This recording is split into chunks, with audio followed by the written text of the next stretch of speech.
நாளைக்கு border Gavaskar trophy நடக்க போகுது. அதனால நிறைய இம்பார்ட்டன்ட் நியூஸ்லாம் வந்திருக்கு.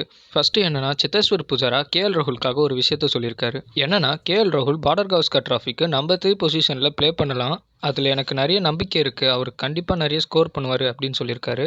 அதுக்கப்புறமா நிதிஷ்குமார் ரெட்டி இந்த டெஸ்ட் மேட்ச்சில் டெபியூட் ஆவாருன்னு எல்லாருமே எதிர்பார்க்குறாங்க. இந்த டைமில் பேட் கமின்ஸ் நிதிஷ்குமார் ரெட்டியை பற்றி ஒரு விஷயத்த சொல்லியிருக்காரு. என்ன சொல்லியிருக்காருன்னா, நிதிஷ்குமார் ரெட்டி ஒரு நல்ல பேட்ஸ்மேன் மட்டும் இல்லை, அவர் ஒரு நல்ல பவுலர் கூட தான். அவர்கிட்ட ஒரு நியூ பால் கொடுத்தா அதை அழகாக அவுட் ஸ்விங் போட்டு சூப்பராக விக்கெட் எடுக்கக்கூடிய திறமை இருக்குது அப்படின்னு சொல்லியிருக்காரு. இன்னும் விராட் கோலிக்கு 21 ரன்ஸ் தான் இருக்குது பார்டர் கவாஸ்கர் ட்ராஃபியில் 2000 ரன்ஸை ரீச் பண்ணுறதுக்கு.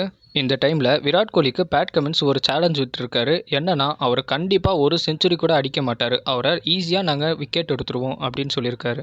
இன்னும் 2 நாளில் ஐபிஎல் மெகா ஆக்ஷன் ஸ்டார்ட் ஆக போகுது. இதில் கேகேஆர் டீம் ஒரு 2 பிளேயர்ஸ்க்கு ஆஃபர் கொடுத்துருக்காங்க. அந்த 2 பிளேயர் யாருன்னா கேஎல் ராகுலும் ஜாஸ் பட்லரும். இவங்களுக்கு என்ன அப்படி ஆஃபர் கொடுத்துருக்காங்கன்னா, அந்த டீமுடைய கேப்டன்சியை கொடுத்துருக்காங்க.